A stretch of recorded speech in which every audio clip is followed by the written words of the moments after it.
My parents sent a group text saying, "We think it's best if you take a step back for now." My aunt reacted with a thumbs up. I replied, "Understood. I'll step away from the family fund too." That night, I shut down all my financial support. By 2:15 a.m. my phone wouldn't stop ringing. 89 missed calls by morning. Dad left a voicemail, panicked. "What happened?" "The bank froze everything." I simply replied, "This is a story about betrayal, about being underestimated, and about the raw, visceral satisfaction of watching those who dismissed you realize they just played themselves." My family thought they could just discard me with a group text, a casual thumbs-up emoji. They had no idea that my quiet acceptance was actually the calm before a financial hurricane, and when it hit, they were absolutely decimated. My name is Heather, I'm 32, and just last month my entire family, the people I'd spent my life trying to impress, to belong to, decided I wasn't worth keeping around. It started subtly, almost innocently. My parents sent a group message to our family WhatsApp, the kind usually reserved for golf scores and vacation photos. It read, "We think it's best you step away for now." A chill ran down my spine. My Aunt Patricia, who had never worked a day in her life but always had an opinion, reacted with a simple thumbs-up emoji. A thumbs up? For kicking me out? My fingers flew across the screen. I typed back, "Understood. I'll respect that and step away from the family fund too." Short, professional, and a bombshell they wouldn't understand for hours. That night I went home, logged into the family fund portal, and initiated the withdrawal of my entire contribution. At 2:15 a.m., my phone started buzzing. By sunrise I had 89 missed calls. My dad left a voicemail, his voice laced with confusion. "What happened?" "The bank flagged everything." I simply replied with another text, "I'm honoring your decision." Oh, they were about to realize everything else I had. You see, the Millers weren't just any family from Boston. We were the Millers, a name that carried serious weight in financial circles across New England. Our family business, Miller Financial Advisors, was 3 generations deep, built from scratch by my grandfather after the war. I grew up watching my father, Robert Miller, expand that empire. Our 5-bedroom colonial in Brooklyn was a shrine to success. Expensive art, imported furniture, framed photos of my parents rubbing shoulders with politicians and celebrities. My mother, Diana, was the picture-perfect corporate wife, hosting dinner parties where multi-million-dollar deals were sealed over her famous apple pie. But I was different. From an early age, I showed an aptitude for numbers that genuinely surprised everyone. While my cousins were playing with toys, I was glued to the stock reports my father would leave lying around. By age 10, I was asking sophisticated questions about market trends that sometimes even he couldn't answer. This created an uncomfortable dynamic, a subtle resentment that followed me right into adulthood. Despite graduating top of my class from Wharton with a double major in finance and economics, my family still saw me as the little girl who needed guidance. When I joined Miller Financial at 24, my father put me under the supervision of my cousin Jake, who had barely scraped through business classes at a state college. "You need to understand how we do things in the real world," my father explained, patting my shoulder with that infuriating condescending tone. "Jake's been here longer." Jake had been there exactly 7 months longer. Over the next 8 years, I quietly became the firm's most valuable asset. My investment strategies consistently outperformed market averages by 7 to 9%, while the industry celebrated meager 2% gains. Clients specifically requested me, though my father often took credit for my team's performance in board meetings. Then there was the family fund, a separate $12 million pool that family members contributed to and used for everything from new business ventures to lavish vacation homes. My personal contribution had grown to a staggering $4.2 million over the years, nearly 35% of the total. What no one in my family knew was that I had been building my own separate investment portfolio since college. While they vacationed in the Hamptons each summer, I was taking meetings with startup founders and angel investors. While they bought luxury cars, I was buying minority stakes in emerging tech companies. Last Thanksgiving, my Uncle William made a toast to the Miller family business, where we all pull our weight and share the rewards equally. Everyone cheered, despite the fact that my division alone had generated 62% of the company's profits that quarter. I smiled, raised my glass, and made a mental note to accelerate my exit strategy. Family meetings were a monthly tradition, held in the mahogany-paneled conference room of our downtown office. I would present detailed analyses and growth projections, only to have my Uncle Richard interrupt with statements like, "That's all very technical, but what does your father think?" My mother would often pull me aside afterward with well-meaning, but utterly infantilizing advice. "Honey, men don't like women who sound too smart. You need to let your father and uncles feel important." My Aunt Patricia, the one who gave the thumbs up to my exclusion, had never worked a day in the business, but sat on the board and received the same profit share as those of us working 60-hour weeks. She had a talent for taking credit for others' ideas, especially mine. "Remember when Heather mentioned international markets? I've been thinking we should expand into Europe," she'd once announced at a meeting, 3 weeks after I had presented a detailed European expansion plan that had been tabled for further consideration. My cousin Amanda was the only family member who seemed to recognize what was happening. Over lunch one day, she confided, "They do the same thing to me. But worse because I don't have your financial skills to make them money. They just want me to marry someone useful to the business." Despite all this, I remained loyal. I believed that eventually, my contributions would be recognized and respected. I continued pouring my talents into growing the family wealth, all while quietly building my own safety net. By my 32nd birthday, my personal investments had quietly grown to $17 million, a fact I kept completely to myself. I bought a beautiful brownstone in Back Bay under an LLC, renovated the home office with state-of-the-art technology, and hired a small loyal team who worked directly for me, separate from the family business, all under strict NDAs. I even secured patents for several financial algorithms I developed during my hobby time on weekends. I never flaunted my success. I drove a modest car, lived well below my means, and continued showing up at Miller Financial every single day to make money for people who absolutely did not appreciate me. Some might call it strategic patience. Others might call it conflict avoidance. Either way, it was about to change. The quarterly planning meeting last month started like any other. The entire extended family gathered in our conference room, my father at the head of the table. I had prepared a comprehensive presentation on a new investment strategy that could potentially increase our high-net-worth clients' returns by 12%. As I distributed my carefully prepared reports, my cousin Jake sauntered in 15 minutes late, carrying nothing but a coffee cup and his phone. "Sorry I'm late," he announced, not sounding sorry at all. "I was just wrapping up a call with the Donovan account." The Donovan account was actually my client, but I had asked Jake to sit in on one preliminary call while I finished these quarterly projections. My father beamed. "No problem, son. Client relationships always come first. Why don't you tell us how that's going before Heather starts with all her numbers?" Just like that, the first 20 minutes of the meeting were devoted to Jake taking credit for my 6 months of work with the Donovans. I sat quietly, watching family members nod approvingly as Jake misrepresented key aspects of the strategy one had developed.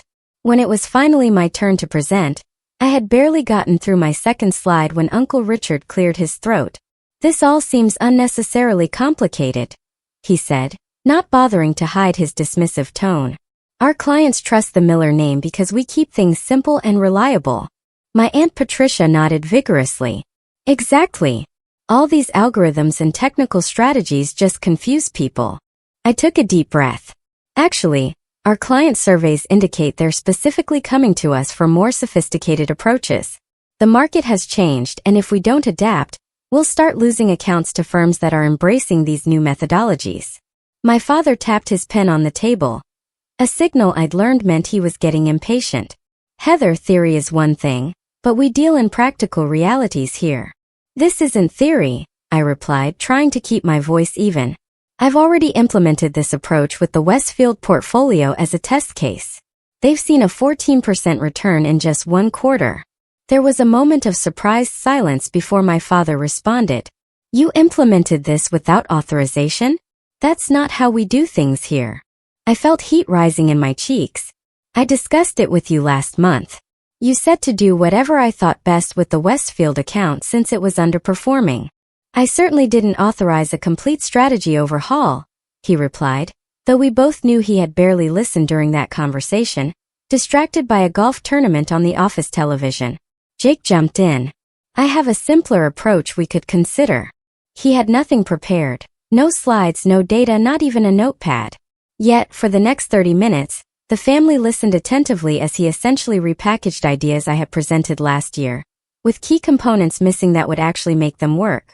Now that's the kind of straightforward thinking clients expect from the Miller name, my father said proudly when Jake finished. Let's develop Jake's approach for next quarter. After the meeting, I tried to speak with my father privately in his office. Dad, I'm concerned about the direction we're taking. The strategy Jake proposed has significant gaps that could expose clients to unnecessary risk. My father was checking sports scores on his phone. Heather, you're too caught up in the details. This business was built on relationships and instinct, not just numbers and charts. But the numbers and charts are what keep us compliant with regulations and actually growing client wealth, I pointed out. He finally looked up. You know what your problem is? You've never trusted the family way of doing things. Always thinking your fancy degree makes you smarter than everyone else. I was stunned. That's not true. I've dedicated my entire career to this family business. And we appreciate that, sweetheart. But sometimes you need to remember that you're still learning how things work in the real world. I was 32 years old, managing over $300 million in client assets with a track record that had helped double the firm's value in 8 years. And I was still learning. As I left his office, I overheard my Aunt Patricia talking to my uncle in the break room. Heather's presentations give me a headache, she was saying. All those charts and big words, like she's trying to make the rest of us feel stupid. Robert needs to rein her in. My uncle agreed. The girl doesn't understand our culture. Never has. I quietly stepped away, a cold, hard realization settling in my stomach. I went back to my office and closed the door, sitting in silence as I processed what I just heard. For the first time, I allowed myself to accept what part of me had always known. I would never be fully respected in my family business, no matter what I contributed. That evening, rather than joining the family for our usual post-meeting dinner, I went home to my brownstone and began reviewing my personal affairs. I confirmed that all my independent business dealings were properly separated from family assets. I checked that my patents and intellectual property were securely in my name alone. I reviewed client contracts to confirm which relationships were legally tied to me personally, rather than the firm.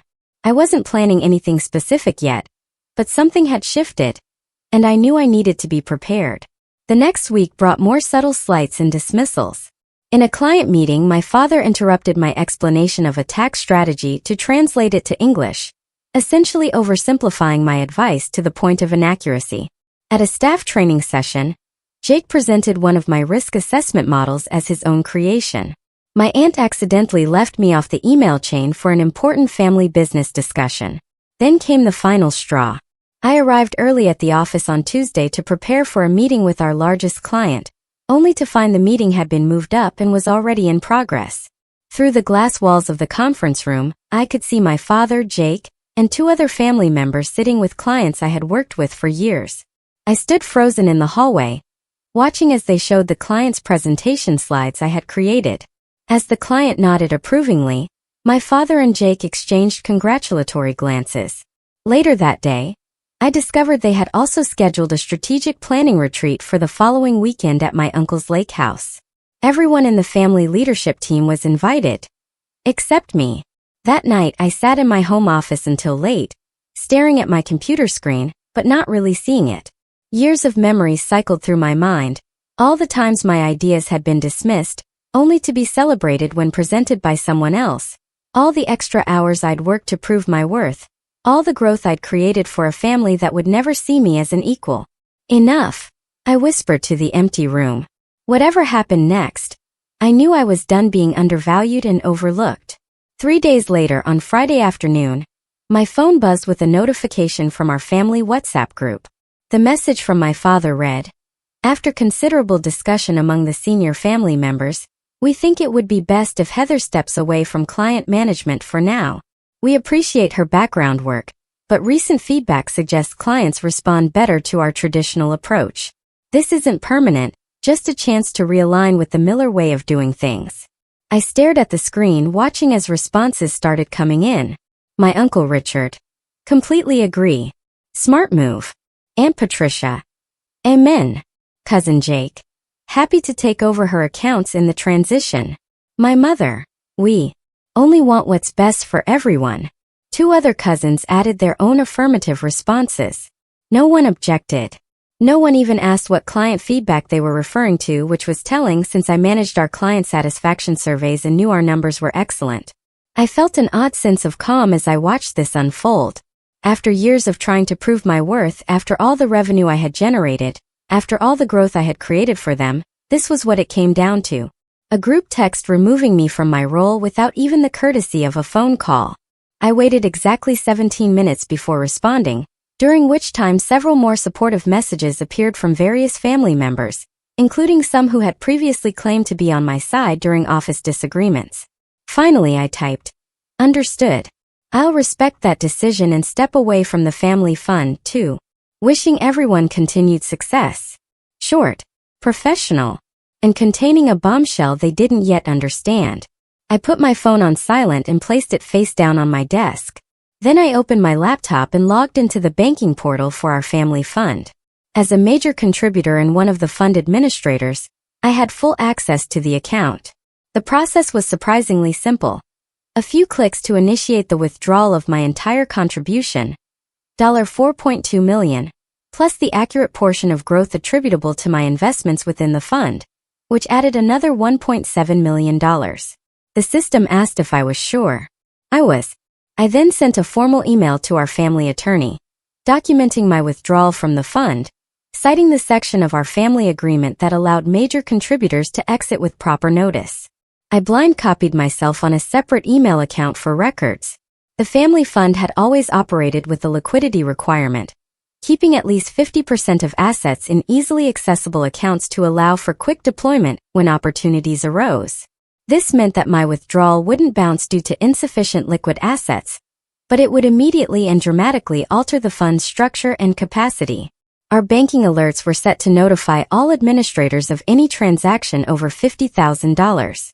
I was counting on the fact that most family members enjoying their Friday evening wouldn't check those notifications until much later. With that done, I sent another email to my private team, informing them of upcoming changes and setting a meeting for Monday morning.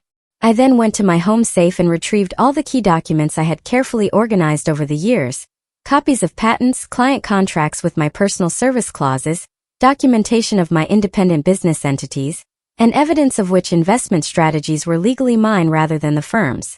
I made myself a cup of tea and sat in my living room, looking out at the Boston skyline as dusk settled over the city. Part of me felt a twinge of sadness at the bridge I was burning. These were, after all, the people I had grown up with, worked alongside, and tried to please for my entire life. But a stronger part of me felt something else: liberation. The constant need to prove myself, to swallow slights, to watch less qualified people take credit for my work. It was over. Whatever happened next, I would no longer be the overlooked daughter trying to earn a seat at a table that had been designed to exclude me. My phone started buzzing around 7:03 p.m. I glanced at it once to see several WhatsApp notifications and texts from various family members, but I didn't read them. Instead, I turned on a movie I'd been wanting to watch, ordered my favorite takeout, and gave myself permission to enjoy my Friday evening. At exactly 10:47 p.m., my phone rang with my father's specific ringtone. I let it go to voicemail. He called again immediately and again. On the 4th call, I turned my phone off completely. I slept surprisingly well that night. When I turned my phone back on at 7 a.m. Saturday morning, I had to wait several minutes for all the notifications to finish loading. 64 missed calls, 127 text messages, 43 WhatsApp messages, 17 voicemails. I made myself coffee before listening to any of them. The first voicemail from 10:48 p.m. Heather, it's Dad. Call me immediately about this fund transfer. There must be some mistake. The second from 11:10 p.m. Heather, this is completely unacceptable. Whatever point you're trying to make, this isn't the way. Call me back now. The messages grew increasingly urgent through the night. By the 2:15 a.m. voicemail, my father's voice had lost its anger and held naked panic. What happened? The bank has flagged everything. The fund is completely frozen due to suspicious activity. You need to call me back right now. The most recent one from 6:30 a.m. was different. My father's voice was quieter, with a tone I'd rarely heard from him. Uncertainty. Heather, I don't understand what's happening. Whatever we did to upset you, this seems extreme. The entire family fund is locked down. The bank needs your verification to unfreeze the account since you initiated the transaction. Please call me back. Please. I finished my coffee, took a shower, and dressed in my favorite outfit. A well-tailored blue suit that had always given me confidence. Only then did I send a single text message to my father. I'm honoring your decision. You asked me to step away and I have. I've withdrawn my personal contribution as allowed under Section 7.3 of the Family Fund Agreement. The bank freezes standard procedure for large transactions and will resolve once they complete their verification process. I've already submitted my documentation to them. Within seconds, my phone rang. I declined the call. Then I sent one more text. I'll be available to discuss this on Monday at 9 a.m. at my home office. The address has been emailed to you. Then I turned off notifications and prepared to enjoy my weekend, knowing that across town, my family was just beginning to realize what I had done, and that it was only the start. What I didn't tell my family was that I had a friend at the bank. Not in any improper way, nothing that would violate banking regulations, but Sandra and I had gone to college together, and she now worked as a senior manager at the institution handling our family fund. She couldn't share specific information, but she did call me Saturday afternoon. Your family is creating quite a scene, she said, a hint of amusement in her voice. Your father has been on the phone with 3 different departments.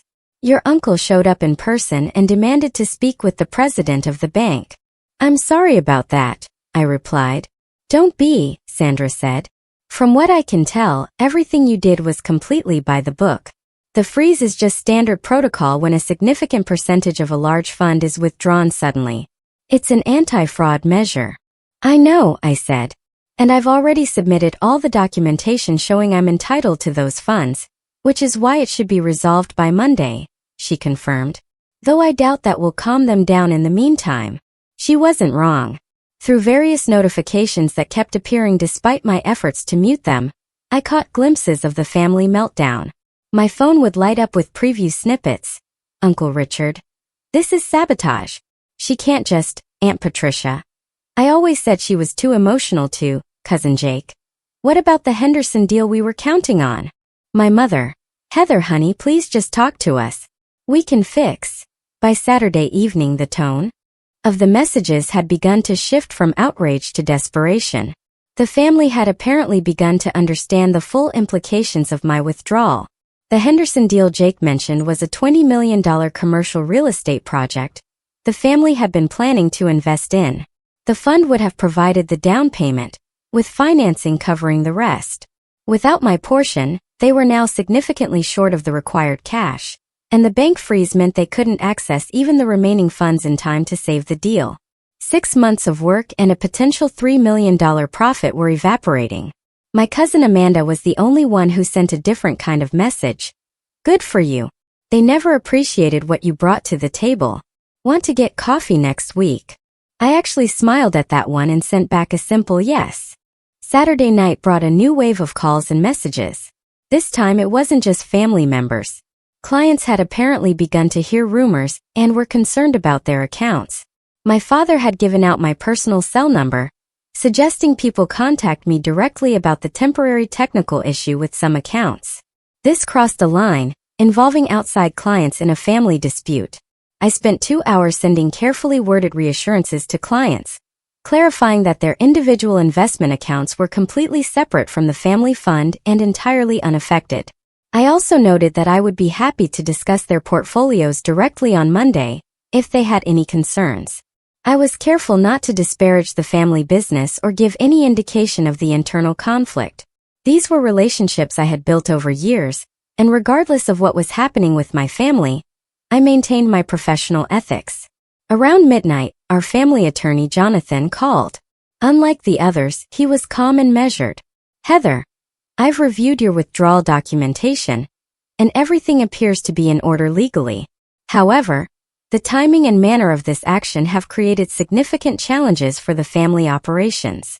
I understand that, I replied.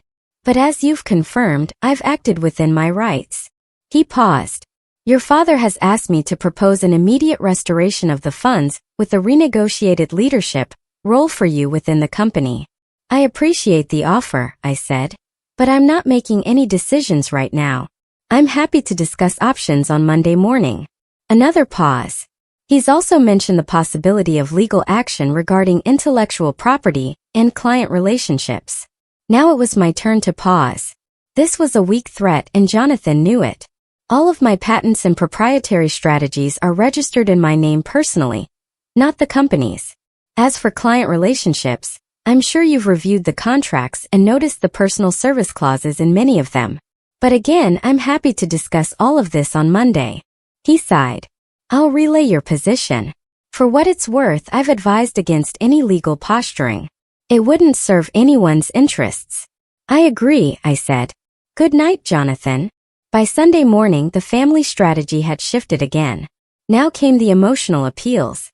My mother left a tearful voicemail about family loyalty and how my grandfather would be disappointed. My Aunt Patricia, who had given the thumbs up to push me out, now sent a long message about how she had always admired my business acumen and felt we needed to support each other as women in finance.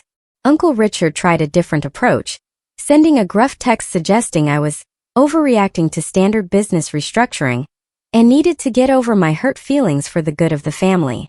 I prepared for Monday's meeting, meticulously organizing all my documentation and planning my talking points. I wasn't interested in revenge or drama.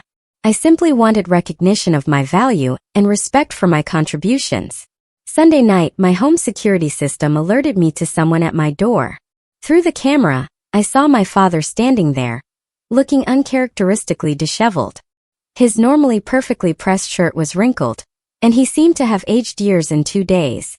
I considered not answering, sticking to my Monday morning timeline, but something in his defeated posture moved me. I opened the door but didn't invite him in. Heather, he said, his voice strained. The Henderson deal falls through tomorrow at 9 a.m. if we don't have the funds. It's $3 million down the drain. I looked at him steadily. That sounds like a business problem that needs a business solution. What does that mean? He asked. It means I'm willing to help if we're talking business, not family emotions. 9 a.m. tomorrow at my home office as arranged. Bring whoever you want from the family leadership. He looked like he wanted to say more, to push for an immediate resolution, but something in my expression must have told him it would be useless. 9 a.m., he confirmed, then turned and walked back to his car. I closed the door and leaned against it, taking a deep breath. For perhaps the first time in my professional life, my father had come to me in need rather than the other way around. Tomorrow would be a new kind of family meeting, one where I set the terms. I slept fitfully that night, waking several times to check the security system.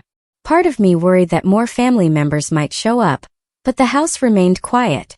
By 6 a.m. I was up and preparing. I set up my dining room as a conference space with copies of relevant documents at each seat. I made coffee and arranged a tray of pastries, a professional touch that also gave me something normal to focus on. At 8:59, my security system alerted me again. They were early. Through the camera I saw not just my father, but also Uncle Richard, Aunt Patricia, Cousin Jake, and our attorney Jonathan. The family had brought their full leadership contingent. Good. I was ready for all of them. At precisely 9 a.m., I opened my front door. My father stood at the front of the group, with the others arranged behind him like some sort of family business army. Their expressions ranged from my father's tense determination to Jake's poorly concealed hostility to Aunt Patricia's sudden attempt at warmth. Come in, I said, simply stepping aside. They filed into my home, some of them looking around with obvious surprise at my tastefully appointed brownstone. I had never invited family to my personal space before, and I could see them reassessing things as they noted the original artwork and high-end furnishings. The dining room is set up for our meeting, I directed, leading them through the hallway. As they took seats around my table, I remained standing at the head, a position my father typically occupied in family meetings. He noticed this immediately but said nothing as he took a chair to my right. Coffee, I offered, maintaining a professional demeanor. A few mumbled acceptances, and I calmly poured cups before taking my place at the head of the table. The silence stretched for a moment before my father cleared his throat. Heather, we're here to resolve this situation quickly. The Henderson deal? I raised my hand, cutting him off, a gesture he had used countless times on me. Before we discuss any specific deals, we need to address the larger situation. I've withdrawn my contribution from the family fund, as is my right. The bank has confirmed the transaction is proper, and the freeze should be lifted by noon today. This is ridiculous. Uncle Richard burst out. You're holding the family hostage over what? A bruised ego? Because we suggested you take a different role. I turned to him with a calm I didn't entirely feel. This isn't about ego, Uncle Richard. This is about value and respect. For 8 years, I've generated consistent returns above market average. My division has brought in 62% of company profits. My client satisfaction ratings are the highest in the firm. Yet, I was removed from client management via group text, without discussion, based on claimed feedback that doesn't exist. We were going to discuss it in detail at the retreat, honey sweet. Aunt Patricia interjected, her voice cloying. We just wanted to get the basic decision communicated first. The retreat I wasn't invited to, I pointed out. That was an oversight, my father said quickly. Jake snorted. Come on, Heather. You're making a mountain out of a molehill. So you got your feelings hurt. Did you have to blow up a major deal over it? I turned to Jake, maintaining my composure. I didn't blow up anything. I simply withdrew my personal contribution, which happened to be a larger percentage than anyone anticipated. That reveals the real problem here. You've all been taking my contribution for granted, both financially and professionally. My father leaned forward. Whatever mistakes we've made, and I admit there may have been some, this response is disproportionate. You've put a $3 million deal in jeopardy. A deal that apparently couldn't happen without my money, yet I wasn't consulted on, I noted. Jonathan, our attorney, spoke up for the first time. Perhaps we could focus on immediate solutions first, then address the longer-term concerns afterward. The Henderson deadline is the most time-sensitive issue. I nodded. That's reasonable. I'm prepared to wire $5 million to the family fund this morning, sufficient to cover the Henderson down payment with a buffer. Everyone started talking at once, relief evident in their voices, until I raised my hand again. But this will be structured as a loan from my personal holdings to the family fund, with standard market interest rates and specific repayment terms. Jonathan can draw up the paperwork immediately. The relief around the table faltered. A loan? My father asked. You're going to charge your own family interest? This is a business transaction, I replied evenly, which is how you've always insisted we approach things at Miller Financial. I'm offering market rate financing on extremely short notice to save a valuable deal. Any other lender would charge significantly higher rates given the time constraints. Jonathan nodded reluctantly. She's right. It's actually quite a reasonable offer under the circumstances. My uncle's face had turned an alarming shade of red. This is extortion. No, I corrected. This is negotiation. The alternative is to let the Henderson deal fall through, which serves no one's interests. My father studied me for a long moment. I could see the calculations happening behind his eyes, weighing pride against practicality, emotion against business. Fine, he finally said. Jonathan, draw up the loan agreement. But Heather, after this, we expect you to return to your role at the company and reinvest in the family fund.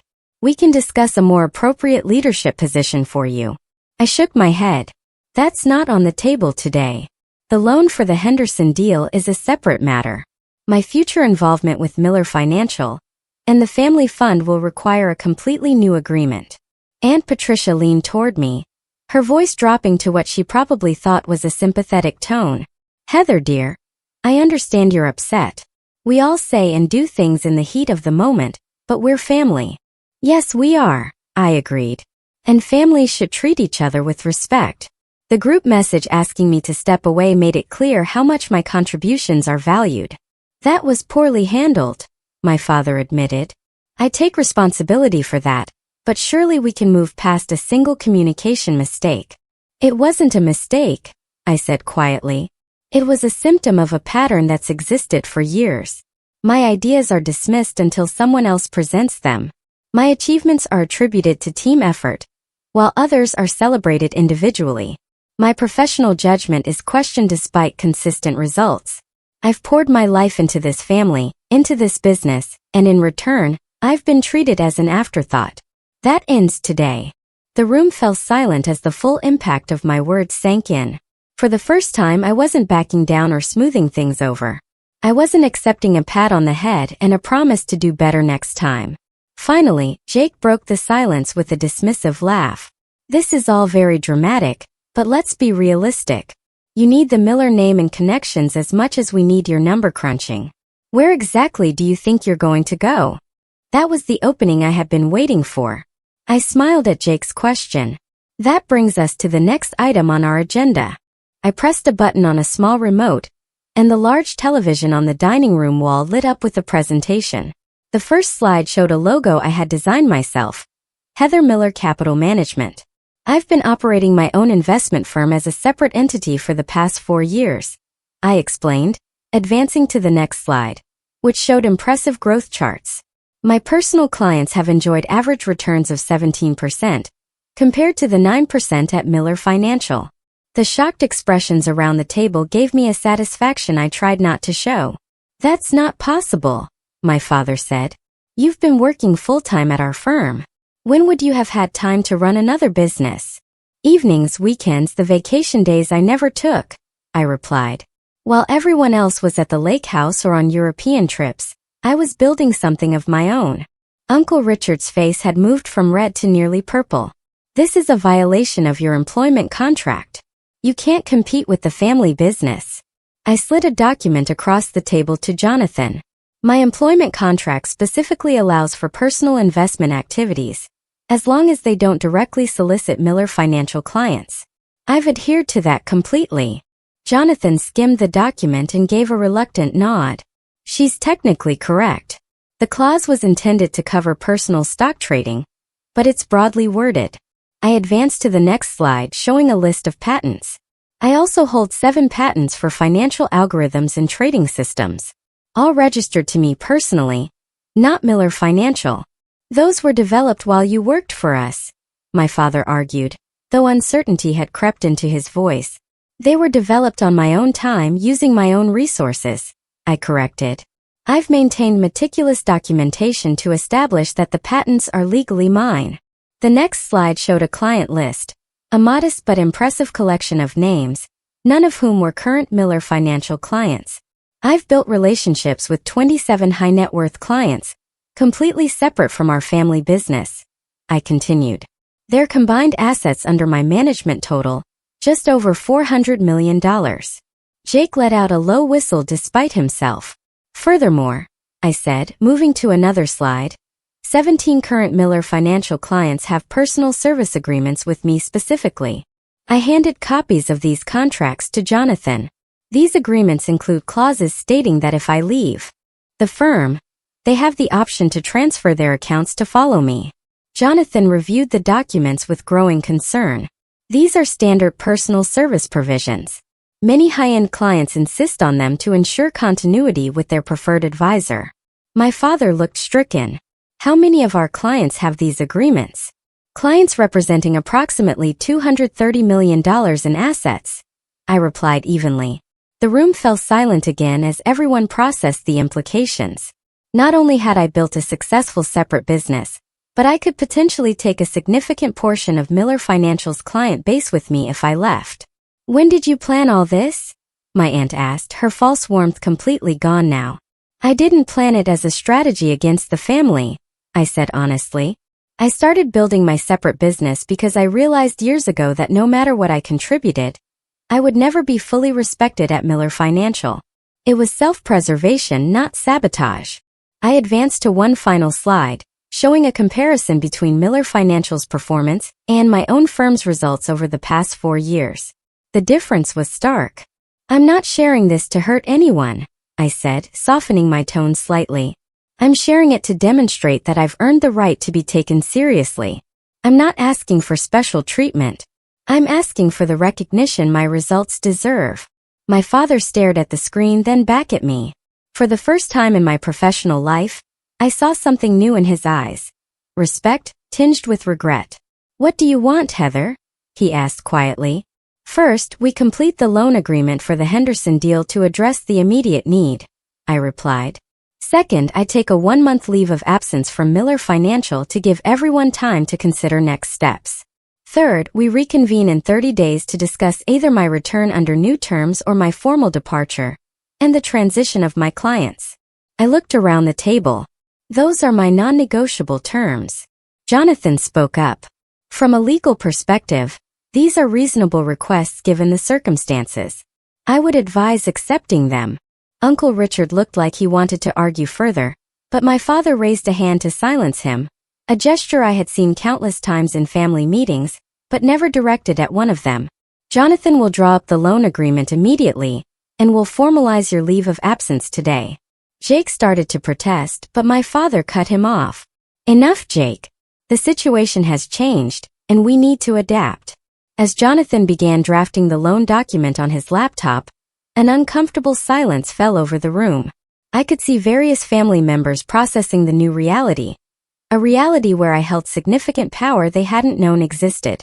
Aunt Patricia, ever the political weather vane, was the first to adjust her approach. "Heather, I've always said you were the most talented financial mind in the family. I look forward to seeing what role you might take when you return." The insincerity was almost comical, but I simply nodded politely. Within an hour, the loan agreement was finalized. I signed the document, and the transfer was initiated immediately. The Henderson deal would proceed, saving the family from an embarrassing and costly failure. As everyone prepared to leave, my father lingered behind. When we were alone, he looked around my home with new eyes, taking in the success I had built independently. I underestimated you," he said finally. "I've been doing it your entire life, haven't I?" I didn't answer directly. "The family meeting in 30 days will be an opportunity for a fresh start, one way or another." He nodded, looking suddenly older and very tired. "For what it's worth, I'm proud of you, even if I haven't shown it." "Thank you," I said and meant it. "But I needed that recognition years ago, not after I forced your hand." He nodded again, accepting the truth of my words, then turned to leave. At the door he paused. "Your grandfather would have been impressed. He valued results and determination above everything else." After everyone left, I sat alone in my dining room, looking at the remnants of the meeting. Coffee cups, scattered papers, the lingering tension in the air. For years, I had imagined a confrontation where I finally stood up for myself. But the reality had been both more clinical and more emotional than I had anticipated. I wasn't naive enough to think one meeting had solved everything. The next 30 days would be a critical period of adjustment for everyone, myself included. But for the first time in my professional life, I had negotiated from a position of strength, rather than hoping for recognition that never came. Whatever happened next, the dynamics had been permanently altered. I had finally claimed my own value, and no one, not even my father, could dismiss it any longer. The 30 days of my leave passed more quickly than I expected. I focused on my independent business, working with my small team to prepare for any outcome of the upcoming family meeting. If we needed to absorb transferred clients from Miller Financial, we had systems in place. If we were to create some new hybrid arrangement with the family business, we had proposals ready. I also took time for myself, hiking in the White Mountains on weekends, having dinners with non-family friends, and even dating a bit, something I had neglected while building my parallel career. There was a lightness to my days that had been missing for years. The weight of constantly seeking approval lifted from my shoulders. My cousin Amanda and I met for coffee several times. Away from the family dynamics, she shared her own frustrations and aspirations. She had an architectural degree she'd never been allowed to use, as the family had pushed her into the marketing department at Miller Financial. "Watching you stand up to them gave me courage," she told me during one of our conversations. "I've started interviewing with design firms. I haven't told anyone else yet. They'll try to talk you out of it," I warned. She smiled.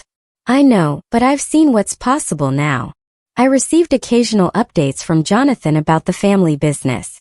The loan had saved the Henderson deal, which was proceeding smoothly. My father had implemented some of my proposed strategies with positive early results. Several family members had been making overtures through Jonathan, testing the waters for the upcoming meeting. When the day finally arrived, I chose a neutral location, a private room at an upscale Boston restaurant, rather than either my home or the family offices.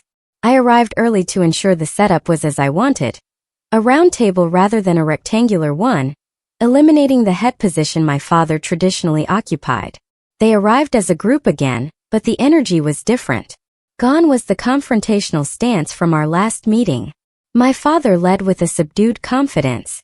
Uncle Richard seemed resigned rather than angry, and Aunt Patricia had abandoned her false warmth for careful neutrality. Jake looked uncomfortable but controlled, and Jonathan maintained his professional demeanor. Two new additions surprised me: my mother, who rarely attended business meetings, and my cousin Amanda. After everyone was seated and pleasantries exchanged, my father opened the discussion. "Heather, over the past month, we've had time to consider the situation carefully. The family and the business have benefited from your contributions in ways we failed to fully recognize. We would like to propose a new arrangement that we believe acknowledges your value, while preserving the family legacy we all care about."